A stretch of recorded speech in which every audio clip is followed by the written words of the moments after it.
Matecito de coca. Buenas, buenas a todos, todas y todes. Estamos en otro programa de Matecito de Coca. Aquí con su servidora Kiara y con Andrea Morales.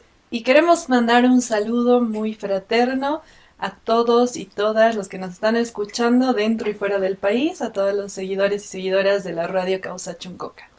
Y bueno, hoy tenemos un programa muy interesante también. Vamos a seguir hablando de el Estado plurinacional. ¿Qué significa el Estado plurinacional? Porque creemos que es importante ahora.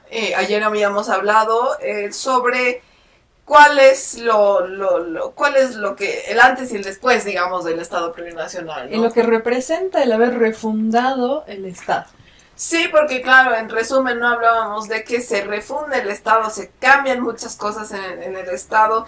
No es solamente con la nueva Constitución que se protegen los recursos naturales, que se da derechos a la madre tierra, sino que también se cambia la base, la estructura del Estado, porque antes el Estado se basaba en que, como en toda la historia, ¿no? Los indígenas, las mayorías, la gente del área rural, trabaje, pague los impuestos y con eso el Estado se mantenga, pero justamente toda esta gente, históricamente desde siempre, los indígenas pagan, incluso antes se llamaba impuesto indigenal, una cosa así, tiene distintos nombres. Los indígenas mantienen al país económicamente, pero al mismo tiempo, y no solo hablando de los indígenas como un abstracto, la gente, los trabajadores, la gente del área rural, incluso también podríamos entrar a hablar de lo que son las clases medias, pero lo que se consideraba indígenas eran las mayorías que no tenían ni derecho de, no solo hablamos de no derecho de caminar por las calles, ni de entrar a los bancos, ni de ir al supermercado, ni de nada, y más bien todo el mundo tenía derecho de discriminarlos, insultarlos,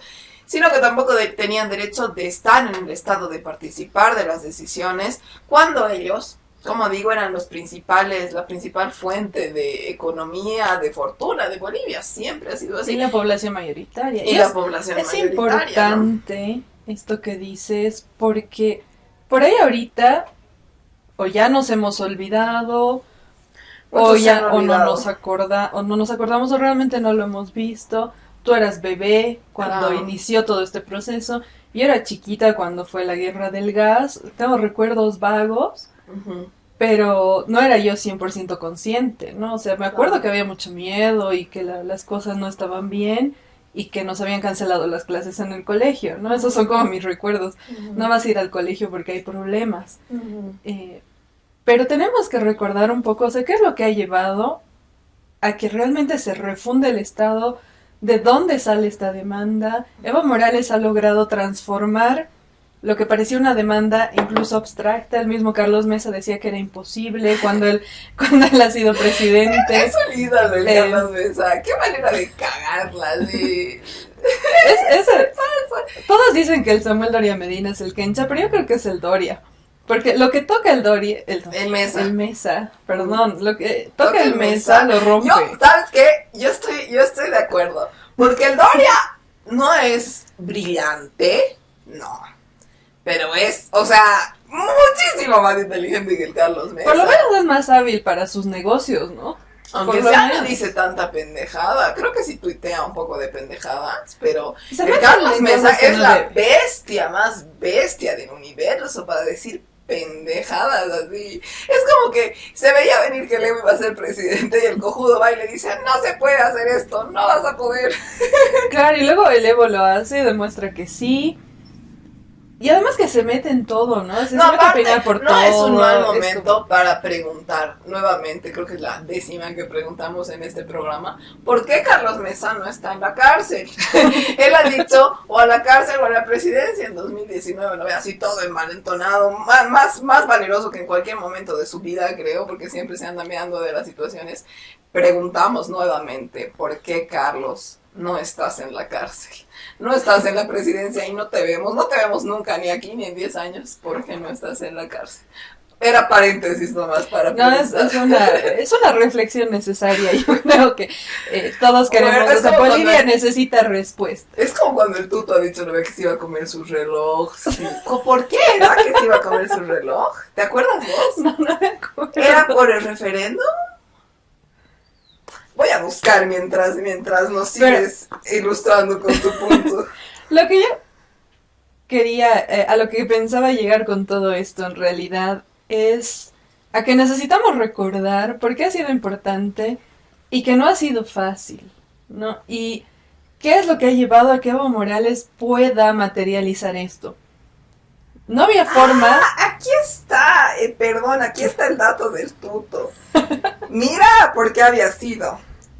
Esta es una cosa de Bolivia.com. Dice, Quiroga dijo que comería el reloj si confirma el triunfo de Morales con el 60%.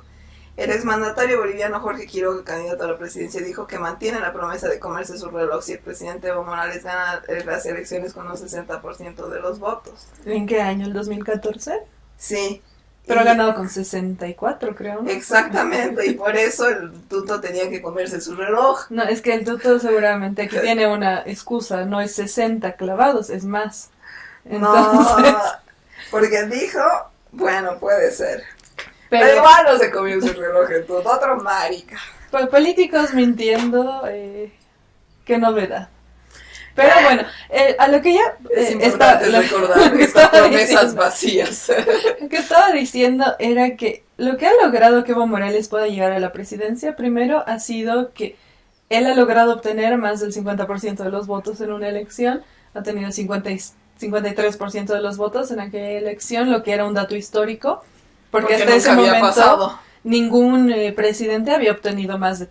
No habían llegado a los 30%, ¿no? Al 30% de los votos. Y ponte que entonces mucha población del área rural no tenía ni carnet y no podía votar. O sea, todavía con ese dato, ¿no?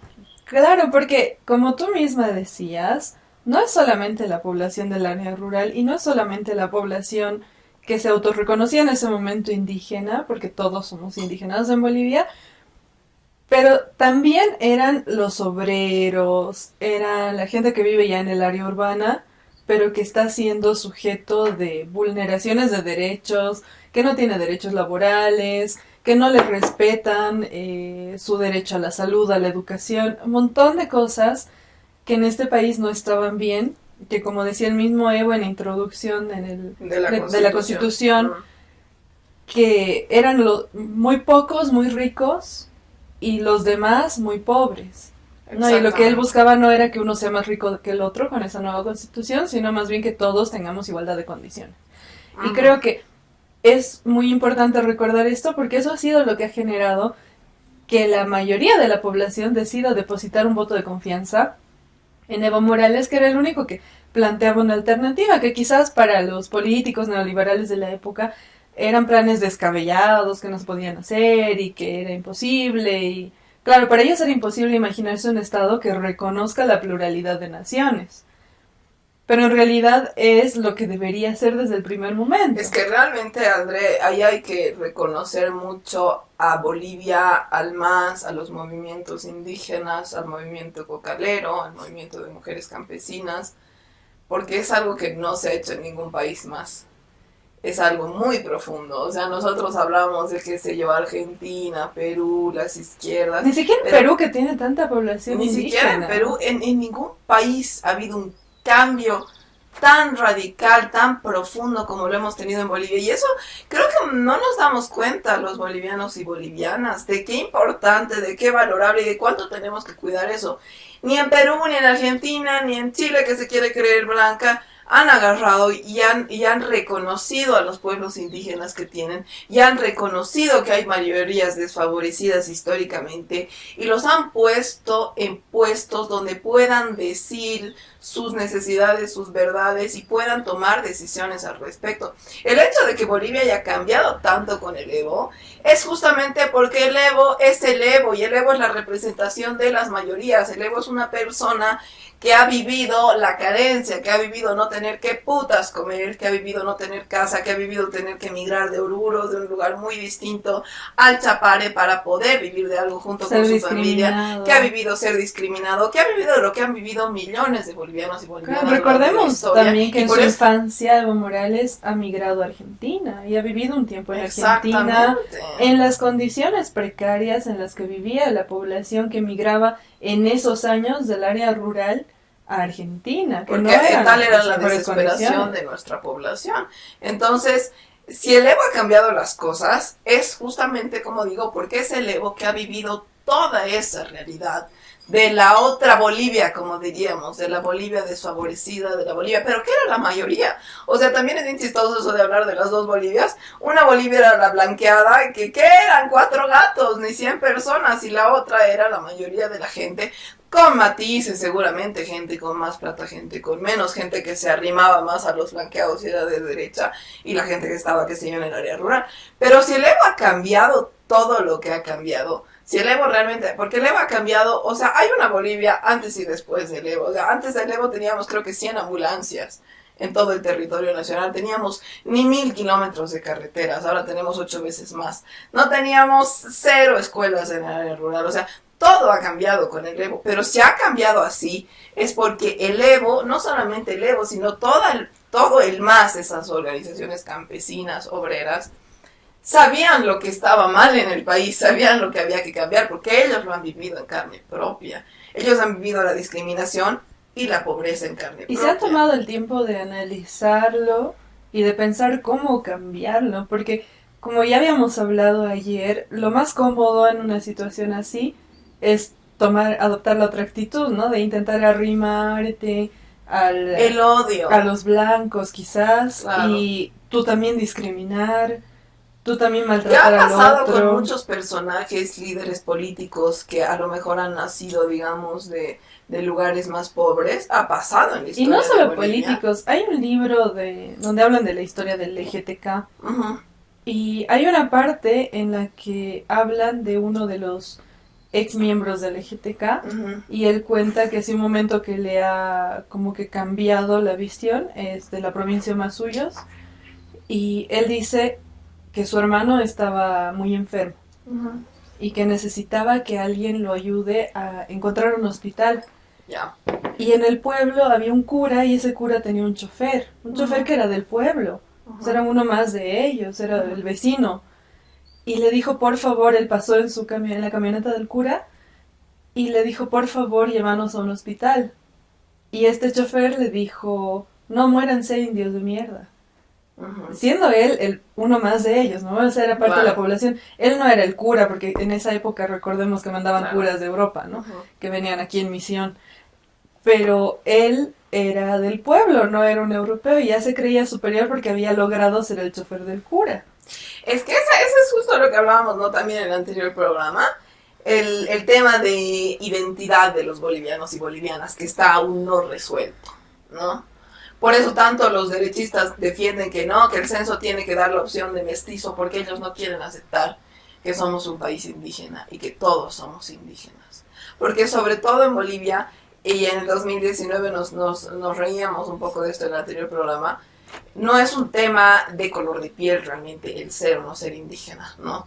Yo me reía y me rayaba en 2019 de que muchos compañeros de mi colegio, muchos jóvenes que tenían un color de piel mucho más oscuro que el mío, me decían, no, que el gobierno del Evo es el de los indios y no queremos un país de indios, ¿no? Entonces era como, ya yo, mi cortocircuito, ¿no? En mi Switch vos eres súper indígena, ¿no? O sea, ¿qué me estás diciendo más o menos? ¿No? Entonces, además, decir esto de no queremos un país de indios, que queremos ser una colonia europea. Esa es la pregunta, y ese es el tema para mí de fondo bien jodido, de tener un problema de identidad. Porque tenemos un problema de identidad que nos ha heredado todos estos gobiernos neoliberales que nos decían, no, Estados Unidos es lo mejor, tenemos que ser como Estados Unidos, mejor no te pareces a los indígenas, si eres de pollera quítatela, ven a trabajar con nosotros, pintate el cabello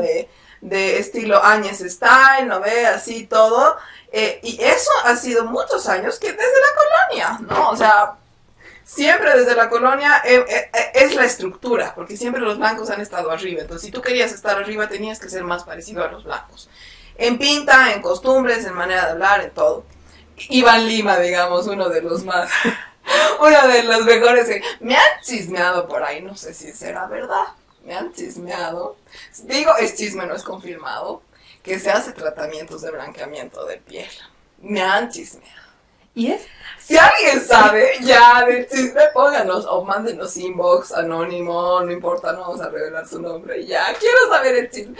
Pero no, pero es que era normal eso, y hasta ahora, ¿no? Como cuando venden productos de belleza, es como, mascarillas. ¿sabes lo que me raya? Crema aclarante.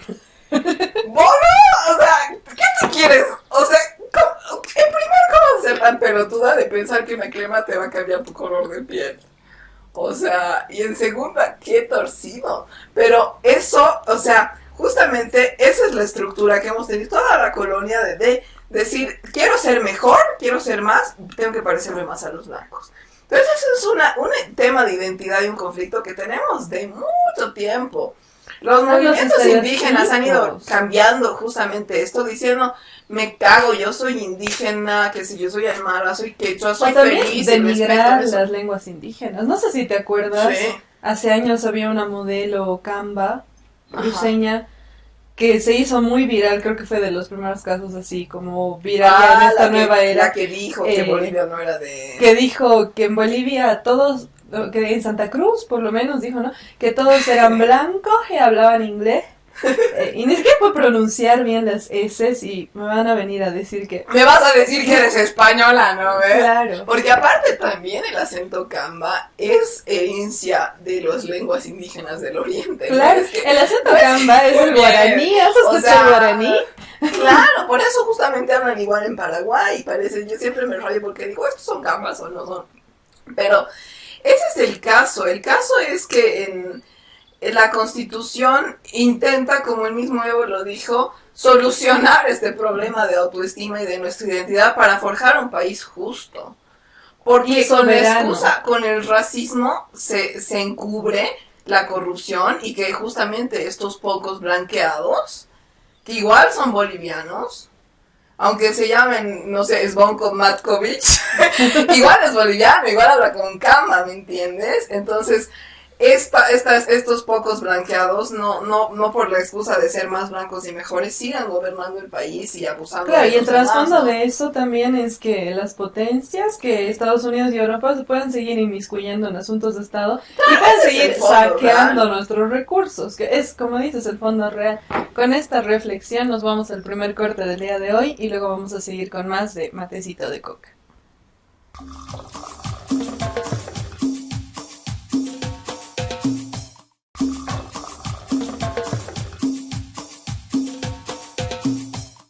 Estamos de vuelta en Matecito de Coca en este segundo bloque. Estábamos hablando hasta hace un momento de lo que representa una nueva constitución política del Estado, la refundación del Estado como Estado plurinacional.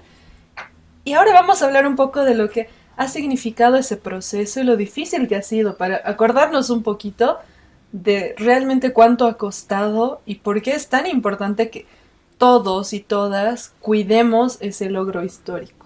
Es muy importante, lo habíamos hablado en el anterior programa, el discurso de Evo al proclamar ya la Constitución cuando ya había sido votada, aprobada y todo con tanta aceptación. El Evo dice algo que me parece muy lindo y es muy importante y muy simbólico y muy importante entender por qué lo dice, porque él dice, ya estamos promulgando esta Constitución, ya me pueden matar si quieren, pero misión cumplida, dice. Entonces eso es como...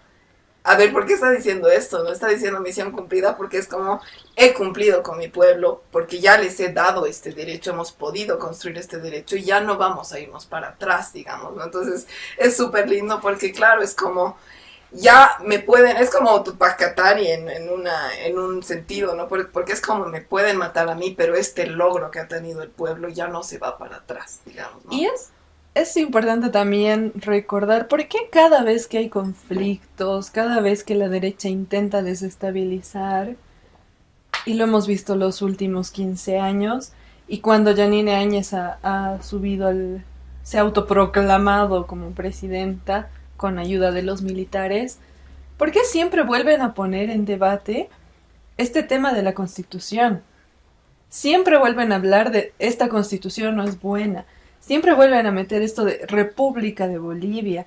tienen su eslogan, ¿no? Yo Sí. no soy Estado plurinacional, yo Ay, soy por república. Dios, se me hace ras el cuerpo. Como, con eso. además que sin darse cuenta de la ignorancia que denota el decir, es como decir, yo estoy orgulloso de ser un esclavo, yo quiero ser esclavo de los españoles. ¿Qué es? Prefiero eso a autorreconocerme y tener soberanía sobre mí mismo, sobre mi cuerpo y sobre el territorio y tener la capacidad también de opinar y de dar mi punto de vista sobre lo que pasa en mi país. No, y Matate, por favor, la Áñez con más rasgos indígenas no podía hacer, y que ella me esté diciendo eso es como, ya querida, si tú tienes el sueño de ser esclava, que te saquen como- lo que quieran. Es que es como bien, esto por que favor. dice... Tu rubio no nos va a convencer, ni el ministro Brad Pittita que pedía, ¿te acuerdas? Ay, sí. No, pero es que es esto que se habla también dentro del feminismo, cuando utilizan a mujeres para que reproduzcan discursos defendiendo a varones, porque si el varón sale a defender a otro varón, ya más bien en este tiempo es censurado. Entonces ahora mandan a mujeres para que salgan a A la hablar de... Áñez, a la pobre Áñez, porque se nota que es pelotuda, la usaron, pero así. Claro, No pobre, pero- porque es una hija de la remil putas, es una asesina y todo lo que tú quieras, y una Pero- racista, pero la usaron porque era una No, mujer claro. y porque era estúpida. Porque Hay que decirlo. estamos, claro, pero a lo que yo me voy en realidad es que en este caso, así como dentro del feminismo se cuestiona que utilizan a mujeres para que lleven discursos machistas para que sean aceptados, también dentro de esta lógica colonial se utiliza a indígenas con esta idea de que ellas, porque a las mujeres, ¿por qué las utiliza el patriarcado para reproducir discursos? Para que éstas tengan aceptación masculina. Claro. Y a los indígenas que se les utiliza para reproducir estos discursos, como a Yanine Áñez, que es una indígena que se la ha utilizado para reproducir este discurso, Ella tiene un grave conflicto de identidad. es Yo creo precisamente que ella no quiere ser indígena.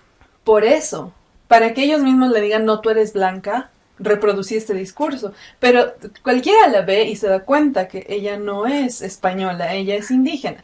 Entonces, y lo veíamos desde la constituyente, porque Yanine Áñez, recordemos, nunca ha sido muy brillante, por eso nunca nadie se acordaba de ella, pero ella ha sido constituyente también. Y ella estaba en el bloque opositor entre los que decían, nosotros no queremos ser representados por el Tahuantinsuyo, no sé qué macanas, Sí. desconociendo completamente que Bolivia es un país diverso y que más bien todos y todas deberíamos trabajar en conjunto por el bien del país. Desconociendo que eso no se podía borrar, esa es una ignorancia muy jodida de los pititas, de la derecha. Por más que tú pongas a los militares que quieras poner y hagas las masacres que quieras hacer, Bolivia, el pueblo boliviano es un pueblo muy orgulloso, muy organizado y muy digno.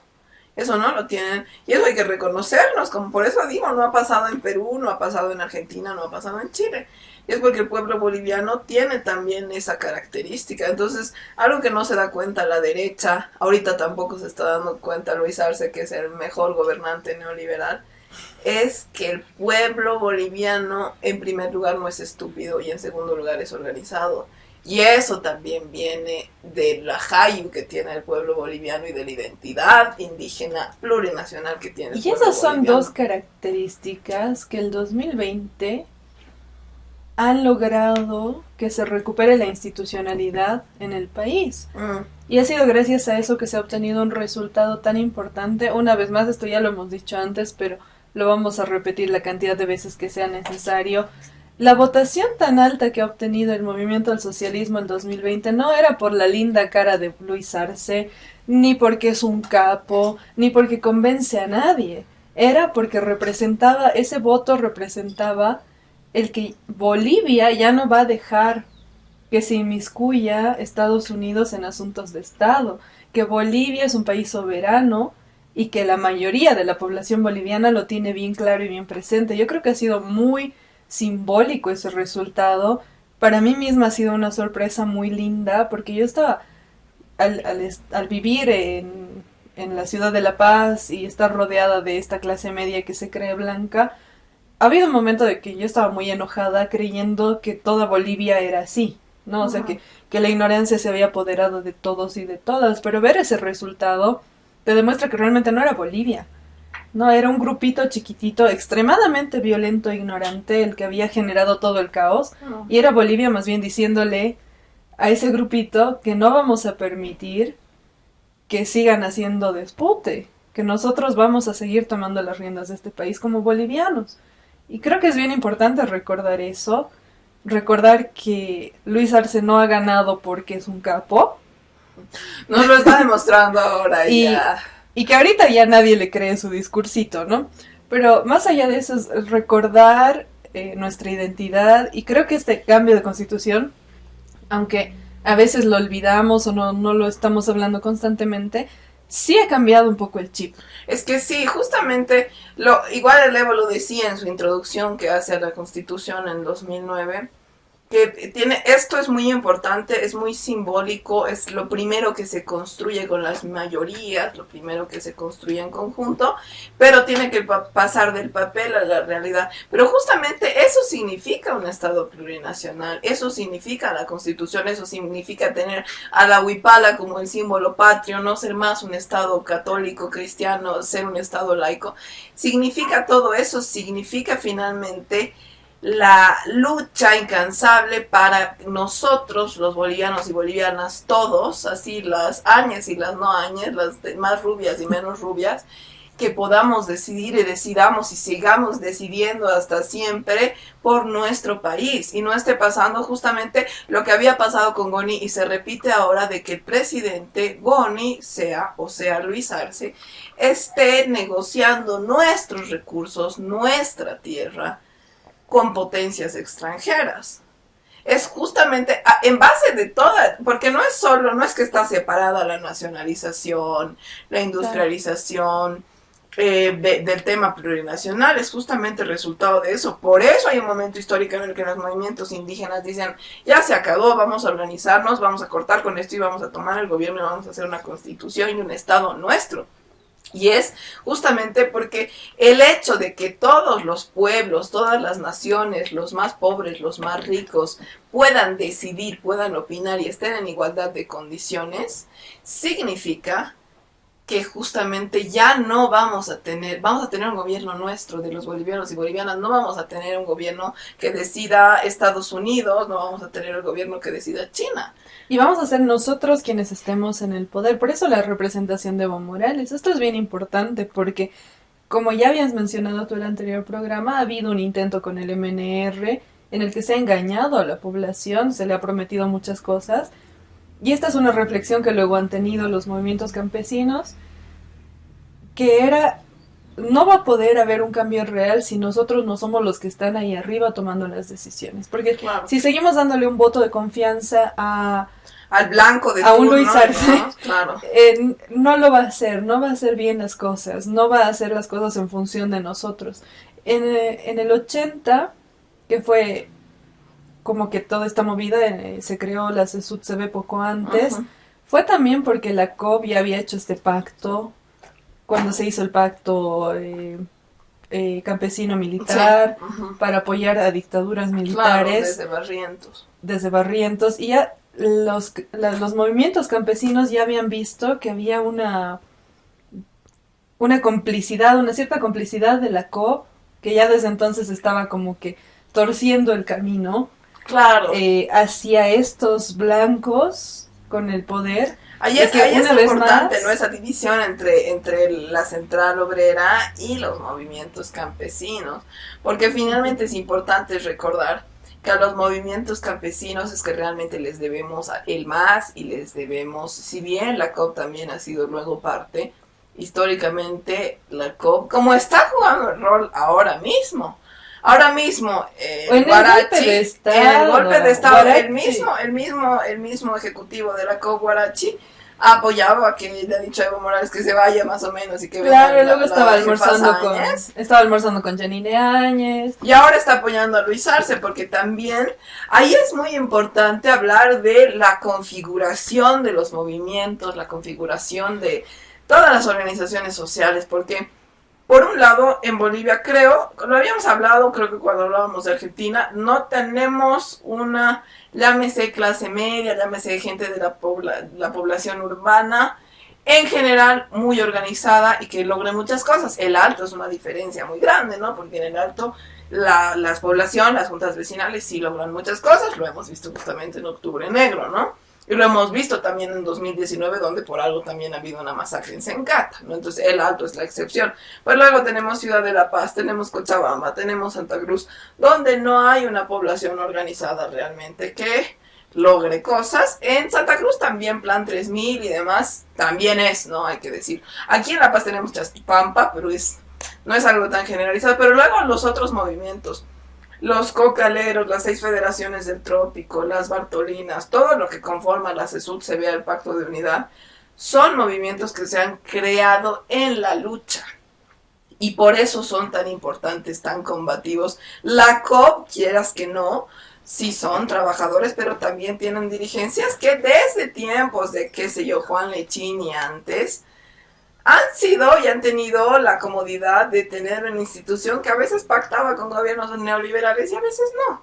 La diferencia de estos movimientos nuevos, bueno, no nuevos, pero que ya entran al poder como pacto de unidad, es que su configuración histórica no es desde una institución cómodamente reuniéndose con los presidentes, es desde la calle, siendo asesinados, siendo masacrados, sobre todo las 6 federaciones del trópico, ¿no ve? Que como hablábamos la otra vez en el tema de la coca, son súper organizados y capos para lograr lo que quieren, y a ellos les debemos. Si el Evo se ha mantenido donde se ha mantenido, es gracias a las 6 federaciones del trópico. Y es importante esto que dices, también de entender este quiebre, porque muchos, por lo menos en el área urbana y por ahí la gente más joven que tampoco tiene mucho interés de conocer la historia de Bolivia, no tiene claro que hay una diferencia y hay una división entre la Central Obrera Boliviana y el Pacto de Unidad, sí, y todas las federaciones del trópico y todos los que son los movimientos campesinos, y que no es de recién, y que no es tampoco del 2003, y que es de mucho antes, sí, porque ya el quiebre histórico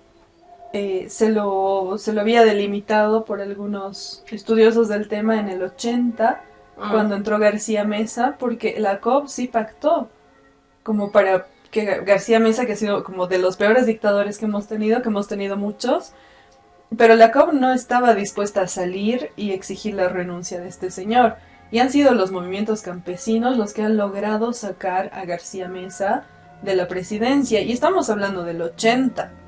¿No? Y ahí hay un hace 40 años. Hay un largo debate ahí con siempre el Partido Comunista, los marxistas, que siempre, los ortodoxos, marxistas ortodoxos, que siempre decían en Bolivia que no podían ser los campesinos, los indígenas los que hagan la revolución, sino tenían que ser los obreros. Y hasta ahora están esperando que los obreros hagan la revolución, digamos. ¿Qué obreros? Si ni siquiera tenemos ya industria.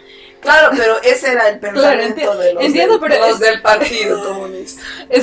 Entiendo lo que dices, pero es que resulta absurdo, porque ya, yo entiendo que en los 60s, en los 50s, nosotros, es que hay que había industria en Bolivia. Por eso, André, justamente la plurinacionalidad es importante, porque tú puedes ser lo marxista y izquierdista que tú quieras, pero tienes que entender que no estamos pues en Francia, no estamos en Europa, papito, ¿no ve? O sea, aquí no hay industria, no hay europeos, es más, no hemos vivido la revolución industrial, o sea, ¿qué estás esperando? O sea, cojudo, ¿no ve? Pero por eso también no es como mucha gente piensa que el gobierno del MAS o gente a lo mejor no boliviana es como cualquier gobierno de izquierda.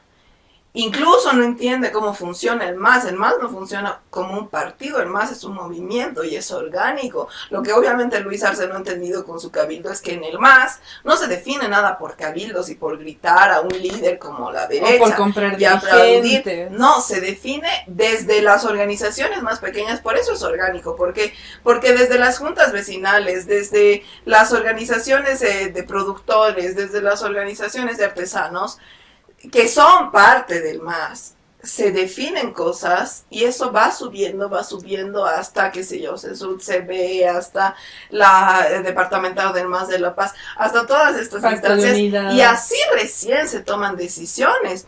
El mismo Evo, cuando estaba en el gobierno, cuando era presidente, cada año tenía religiosamente una reunión un ampliado con sus bases, que son las 6 federaciones del trópico, donde hacían una evaluación de la gestión. O sea, no es que el Evo decía voy a hacer esto solo porque me da la gana, sino las 6 federaciones. O sea, eso es como funciona. No es como si como cuando gobernó el Carlos Mesa o el Boni, que hacía lo que se le daba la santa gana o lo que le decía Estados Unidos, sino o sea, el MAS es toda una organización que decide en conjunto, y eso, en pluralidad. Eso es el Estado plurinacional. Y esto que estás diciendo es la clara muestra de que realmente Luis Arce no es el MAS. Porque él puede ponerse la polerita y puede levantar la banderita las veces que quiera, pero no está actuando de la manera en la que tú estás explicando que tiene que actuar justamente un representante del movimiento al socialismo. Con esta reflexión nos vamos al segundo corte del día de hoy, pero luego vamos a seguir hablando más de este tema porque todavía hay mucho que decir.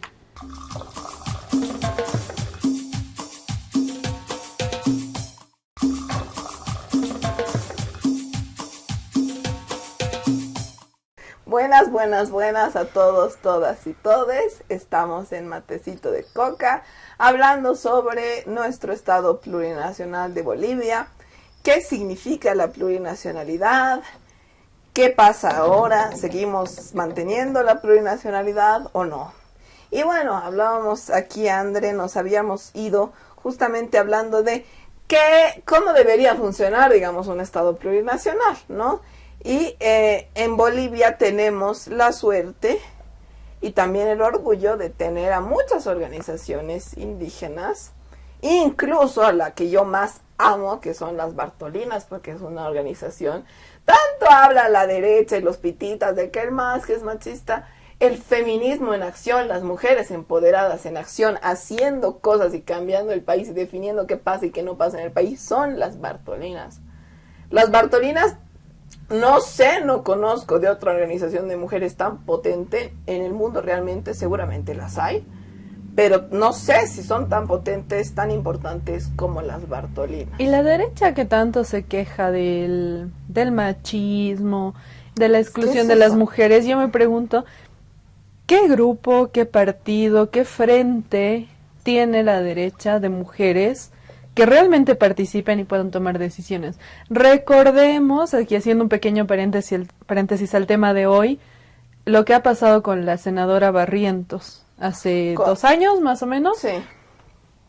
Se le ha coartado totalmente su libertad de expresión. Ella ha hecho un comentario que al patriarca Carlos Mesa no le ha gustado sobre Andrónico Rodríguez y la han baneado de su partido, ¿no? Sí, y le han quitado le han quitado la jefatura de bancada, le han prohibido hablar, un poco la han desconocido. Y eso que mira, yo reconocía que dentro de los pelotudos de Comunidad Ciudadana, la Barrientos es de las mejores.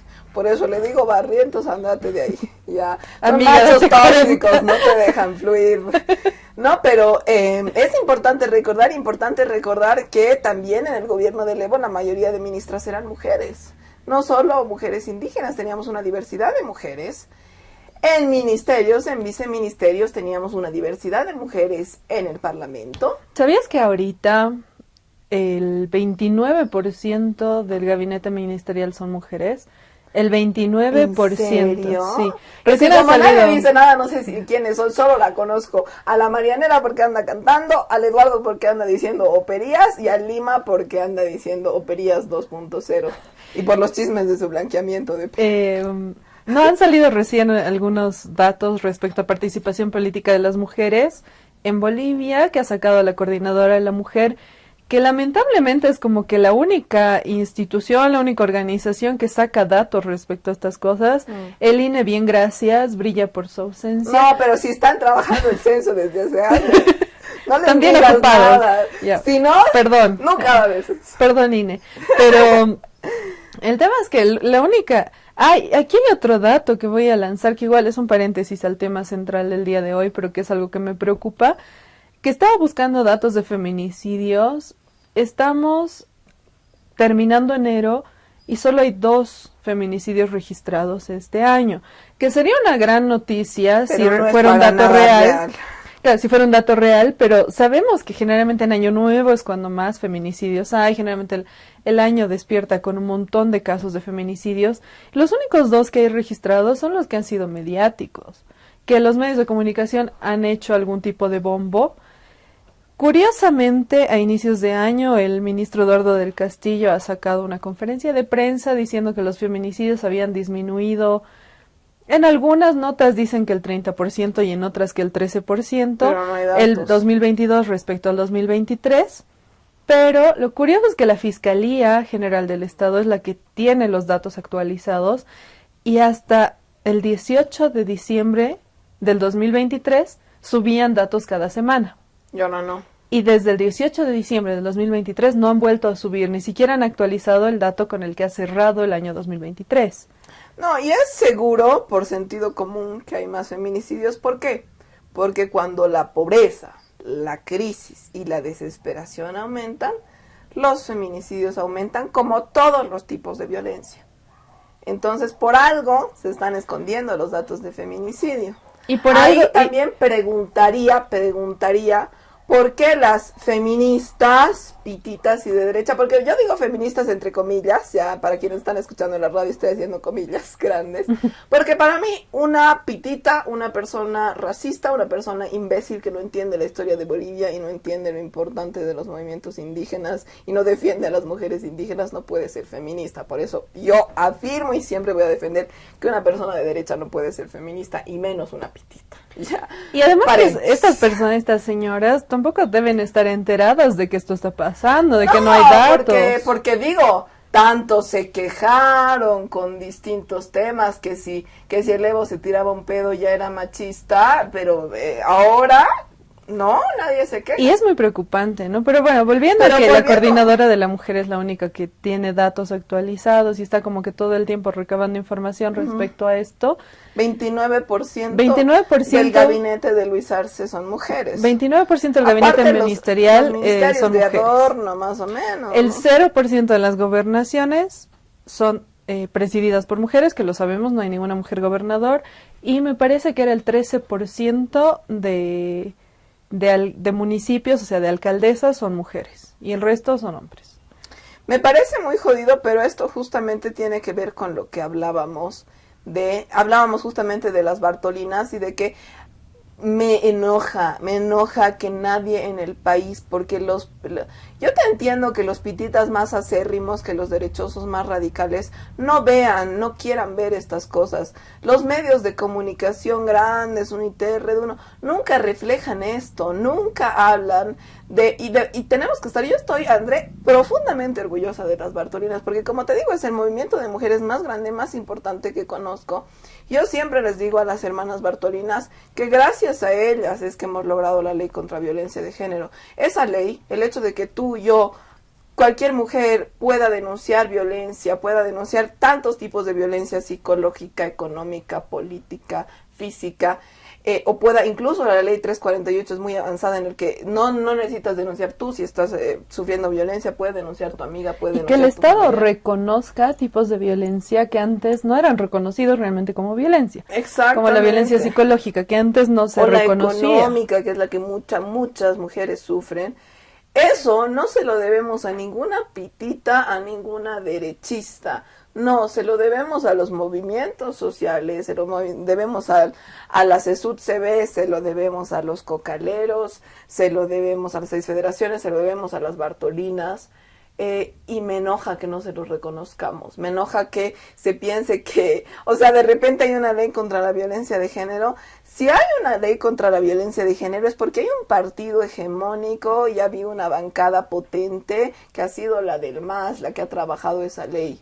Porque si no hubiera movimiento al socialismo y si no hubieran movimientos sociales, CESUD, CB, Pacto de Unidad, etcétera, que hayan mantenido el movimiento al socialismo, no tendríamos esa ley y no tendríamos esta constitución y no tendríamos blindados tampoco nuestros recursos naturales que ahora está vendiendo Luis Arce ilegalmente.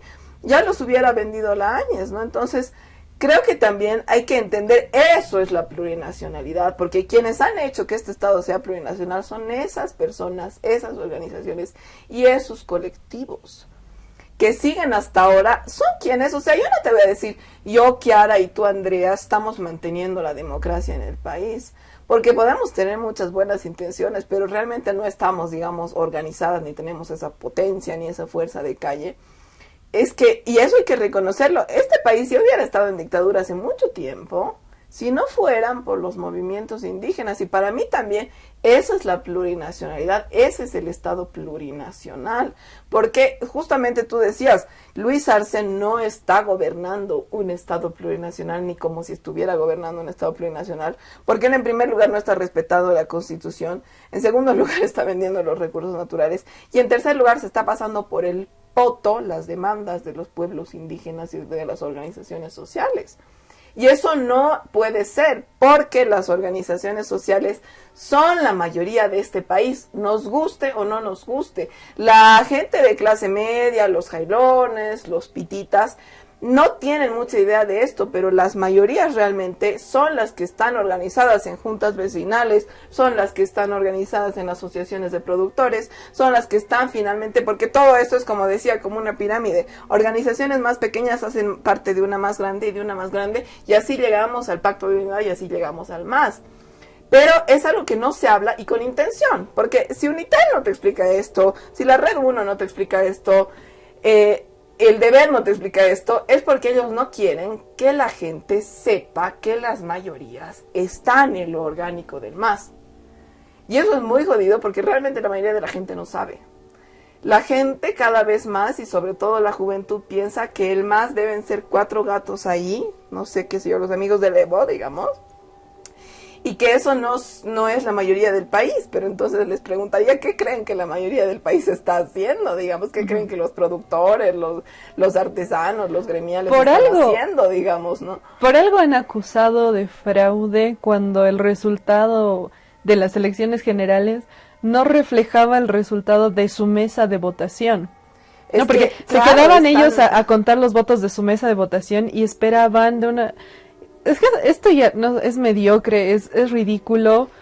Da vergüenza. Da vergüenza ajena que alguien tenga la mente tan chiquitita de creer que lo que ha pasado en su mesa de votación o en su recinto electoral va a reflejar lo que dice todo el resto de los bolivianos y bolivianas. Pero ahí hay una cosa bien importante, André. Tú hablabas de, puta, qué jodido que sean tan estúpidos, pero justamente los pititas son el resultado de la ignorancia. Porque yo siempre digo, la mayoría de los pititas probablemente en su corazón no sean malas personas, pero han terminado cometiendo actos tremendamente racistas por ignorantes, por ignorar qué estaban apoyando, por ignorar la realidad del país, por ignorar qué es lo que pasa. O sea, la mayoría de los pititas eran mucha gente joven que no, o sea, que no ha sido educada dentro de cómo funciona el país realmente. Y que no tiene interés en, por su cuenta, obviamente, leer de historia, aprender de historia, conocer qué representa Bolivia, y la qué poca significa. Historia que conocen muchos pititas viene de sus colegios privados, donde les han enseñado Historia de Bolivia de Carlos Mesa. La historia de Bolivia de Carlos Mesa, que es una burla a la historia, ¿no? Por no mencionar que nunca menciona a ninguna de las mujeres importantes en la historia. No, además que sabemos, yo no entiendo por qué le dan tanto crédito a Carlos Mesa como académico.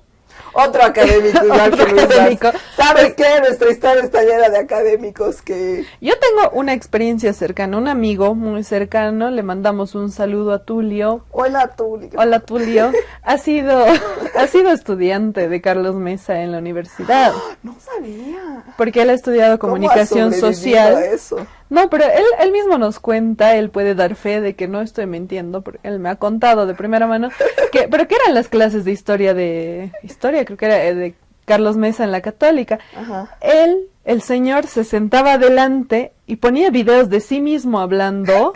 Clásico de pero y se miraba, y dice que se agarraba la barba así mientras se miraba. ¡Ay, no! Y entonces todos los demás estaban así ¡Qué asco! Mirando. Pero ¿no te acuerdas? Hay una entrevista que Carlos Mesa se entrevista a sí claro, mismo. la De ahí clásica. viene, tema mental. No, o sea, sí, ¿sabes está... qué? El Luis, no, lo veo haciéndolo. El Luis Arce puede hacer eso en el futuro, porque ese es el tema de los académicos. Se creen, o sea, deben soñar con ellos mismos y diciendo, soy Dios, así. Pero claro, hay esa entrevista icónica. Claro, de Carlos y el... entrevistando. No sé si han visto completo ese... especiales. No, y sí han visto completo ese capítulo, porque además es una época en la que era difícil hacer eso, ¿no? No había los efectos especiales que hay ahora. Yo no sé cómo lo ha logrado el Carlos. Y lo más jodido es que... Porque se sienta y se mira. ¿Te acuerdas cómo empieza esa entrevista? Empieza él Hola, cuando Carlos. dice que es el aniversario de su programa, no sé qué huevada, y dice... Para una ocasión tan especial, estaba pensando quién puede ser la persona ideal a la que yo podría entrevistar y no encontré a ninguna persona que realmente pueda como que dar a la talla de lo que requiere esta entrevista. No, por lo mismo, se mamó. voy a presentar a la única persona que podía yo haber invitado para esta entrevista. Hola Carlos, y aparece Carlos, ¿no? Y es Carlos y Carlos. ¿Ves? Por eso tiene antecedentes lo que Es un auto-homenaje a la humildad. El tema aquí, o sea, yo creo que Carlos me está haciendo otro pequeño paréntesis. Tiene un problema grave de narcisismo que lo hemos hablado en el programa de relaciones tóxicas. André, se veía que no había ganado elecciones y él seguía insistiendo en que no. Y no sé si te acuerdas, a mí algo que ya me dio un poco de miedo, el 2020... cuando dieron los resultados y la tendencia era obviamente irreversible porque él tenía como 28 y Luis Arce tenía 55%, él salió a dar una conferencia para aceptar su derrota públicamente, pero no salió ni con, obviamente humildad no porque no tiene, pero ni siquiera tristeza, salió emputadísimo, estaba súper enojado así. O sea, con en serio odio, creía que podía ganar. No, además como odiando a Bolivia, como diciendo ya se joden pues. Cierto, me acuerdo, se rayó. Sí, como el ex narcisista vengativo, ¿no ves? Si tienes una nueva pareja, te mato y lo mato a él y los mato a todos, ¿no ves? Algo así. Oye, sí, no, la verdad el Carlos está preocupante. Pero tocadísimo el hombre. Pero justamente esas son las... Justo esta figura del macho que piensa que lo tiene todo, que lo sabe todo. Y que lo merece todo. Que lo merece y que nadie le puede decir nada, es el modelo neoliberal, ¿no ve? Porque es el presidente que nadie le dice nada, que hace lo que le sale de los palotes y no le puede decir nada a la asamblea y no le puede decir nada a nadie. Y obviamente siempre ese presidente obedece a Estados Unidos. Pero justamente la plurinacionalidad es justamente lo opuesto, es las decisiones colectivas desde abajo, desde las juntas vecinales, desde los movimientos. Y los movimientos campesinos son pues bien importantes y por eso hay diferencia con los obreros, porque los obreros no son nada en cantidad al lado de los campesinos, porque como hablábamos no tenemos industria, mucha industria, ¿no? Entonces los obreros son pocos. Los movimientos campesinos son la mayoría del pueblo boliviano, les guste o no les guste. Y esos movimientos son movimientos que durante siglos, sobre todo en los últimos años de dictaduras militares neoliberales y el gobierno de Gonzalo Sánchez de Lozada y los de atrás, son los que han estado en carne propia viviendo masacres, asesinatos, violaciones, porque no tenían, como hablábamos en el anterior programa, no tenían ni carnet de identidad, no tenían derecho alguno, no tenían derecho de estudiar, de ir a la ciudad, ni de nada, ¿no? Entonces, justamente por eso es importante la plurinacionalidad, porque es realmente reconocer las desigualdades en el país y ver el país como es. Porque muchos derechistas radicales soñarán con asesinar a todos los indígenas y a toda la gente que hacer una limpieza étnica dentro del MAS. Pero si eso pasa, Bolivia se queda sin gente y Bolivia se queda sin cultura y Bolivia se queda vacía. Y se paraliza la economía de Bolivia. Bolivia no existe sin los pueblos indígenas, porque somos pueblos indígenas, aunque los blancos de todos los lugares jailones no lo quieran decir, digamos, ¿no? Por eso es tan importante y por eso es importante recordarlo ahorita, porque si bien Luis Arce está ahí con su gorrito de cumpleaños celebrando en la Casa Grande el día del Estado Plurinacional, los 15 añitos, él es el gobernante más neoliberal que hemos tenido en este siglo. Para mí, porque te digo, es mucho más jodido que Gonzalo Sánchez de Lozada. Entonces hay que preguntarnos dónde está la plurinacionalidad ahora. Está, como habíamos dicho en el anterior programa, bloqueando las calles y exigiendo que Luis Arce respete la Constitución. Lo que llaman edismo es justamente ese mismo movimiento, ese mismo pacto de dignidad, esos mismos pueblos campesinos que están viendo que tenemos un gobierno neoliberal de nuevo, no es nada más que eso. Por eso plurinacionalidad no es decir, voy a poner la huipala y voy a decir hermanos y hermanas, ¿no? Es eso. Y nosotras desde Matecito de Coca nos vamos a sumar a esa petición a Luis Arce porque nos sentimos bolivianas, porque nos sentimos representadas por este Estado y queremos que se respete la Constitución y queremos que se transparenten todos los mecanismos que tienen para la negociación y venta de nuestros recursos y queremos realmente que se respete el Estado plurinacional de Bolivia.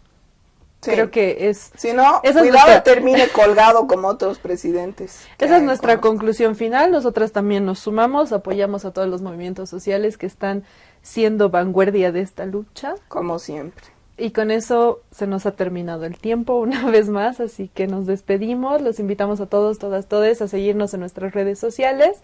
Estamos como Matecito de Coca o Matecito Bolivia. Yo soy Andrea. Y yo soy Kiara. Y esto fue Matecito de Coca.